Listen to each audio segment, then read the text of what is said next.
दोस्तों नमस्कार, मैं हूं अनुरंजन और आप देख रहे हैं धनबाद न्यूज टेलीविजन। गंगा के कहर की बात करेंगे। जमुनिया गांव डूबा, वादे बड़े बड़े, मदद छोटी, अब सवाल होगा सिस्टम से। बक्सर से लेकर भागलपुर तक गंगा का जलस्तर लाल निशान से पार है। पटना में खतरे के निशान से 1.5 मीटर ऊपर पानी बह रहा है। बिहार के भोजपुर जिले में आरा गंगा नदी के इस बार ऐसा कहर बरपाया कि पूरा जमुनिया गांव मानो नक्शे से मिट गया हो। पक्के मकान, खेत खलिहान, जिंदगी की पूंजी सब गंगा की लहरों में समा गए। लेकिन सबसे बड़ा सवाल है कि सरकार और सिस्टम की तैयारी कहां थी और आज तक मदद क्यों नहीं पहुंची। प्रधानमंत्री नरेंद्र मोदी 4 महीने में 9 बार बिहार आएंगे, यानी हर महीने औसतन 3 बार बिहार का दौरा करेंगे। मकसद स्पष्ट है, बिहार में होने वाली चुनाव। फिलहाल बिहार में मौजूदा सरकार डबल इंजन की है। बिहार के हालात इतने खराब हैं। 3 मुद्दे अहम हैं बिहार में। बाढ़ से प्रभावित गांव, छात्रों पर नौकरी को लेकर हर रोज प्रदर्शन पर बरसाए जा रहे डंडे, और सबसे बड़ा मुद्दा हो गया है वोट चोरी का।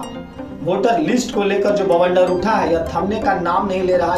जमुनिया गांव की तबाही। भोजपुर जिले के आरा के पास जवनिया गांव में पिछले हफ्ते से गंगा नदी का कटाव और बाढ़ का लगातार जारी है। 30 से 50 घर महज कुछ ही दिनों में नदी में समा गए। आधिकारिक आंकड़ों के अनुसार 500 से ज्यादा लोग बेघर हो चुके हैं। कई परिवार रातों रात घर छोड़कर सरकारी स्कूलों, रिश्तेदारों के घरों या खुले में टेंट लगाकर रह रहे हैं। खेत, मवेशी, अनाज सब बर्बाद। बच्चों की पढ़ाई भी ठप है। सरकार के दावे और जमीनी हकीकत की हम बात करें तो राहत पैकेज के नाम पर बिहार सरकार ने प्रति प्रभावित परिवार को 1,20,000 रुपए पुनर्वास के लिए जमीन पर्चा देने का ऐलान किया है। तत्काल सहायता।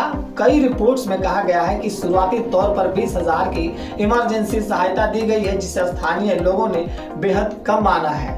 राहत कैंप की बात करें तो कम्युनिटी किचन, मेडिकल और पशु चारे की व्यवस्था की जा रही है। एनडीआरएफ और एसडीआरएफ की टीमें मौके पर तैनात हैं। पुनर्वास योजना की बात करें तो कटाव प्रभावित परिवारों को सुरक्षित स्थान पर बसाने का दावा, लेकिन फिलहाल राहत शिविरों में भीड़, पानी और सफाई की कमी की शिकायतें आती हैं। राजनीति प्रक्रिया। पूर्व सांसद पप्पू यादव घटना स्थल पर पहुंचे, मदद का आश्वासन दिया और राहत सामग्री बांटी। उनके आने के दौरान ही जिस जगह वे खड़े थे वहां का मकान नदी में समा गया। कैमरे में कैद उस दृश्य को सोशल मीडिया पर वायरल होते वक्त नहीं लगा। स्थानीय विपक्षी दल सरकार पर सिर्फ घोषणा करने का आरोप लगा रहे हैं। रूलिंग पार्टी के नेता दावा कर रहे हैं कि इतनी तेजी से कटाव हुआ कि बचाव मुश्किल था, लेकिन मदद में कोई कमी नहीं रहेगी। बिहार के अन्य बाढ़ प्रभावित जिलों में गंगा, सोन, कोसी और गंडक नदियों के जलस्तर में वृद्धि से बिहार के कई जिले प्रभावित हैं।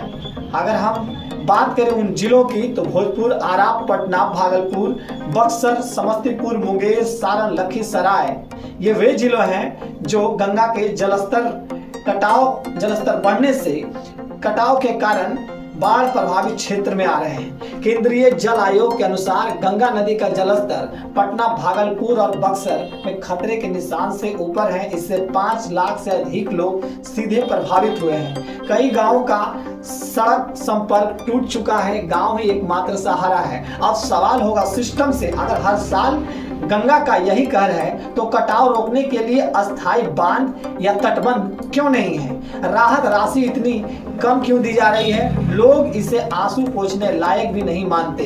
पुनर्वास की प्रक्रिया तेज क्यों नहीं होती?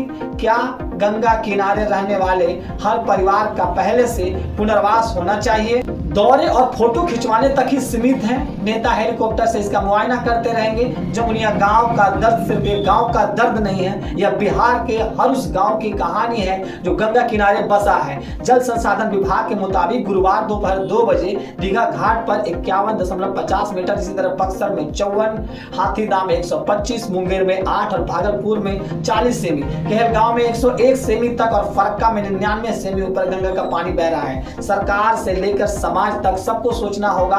बाढ़ को आपदा कहकर हर साल का रोना आखिर कब तक? आप देख रहे थे धनबाद न्यूज टेलीविजन। अब सवाल होगा सिस्टम से। जय हिंद, जय भारत।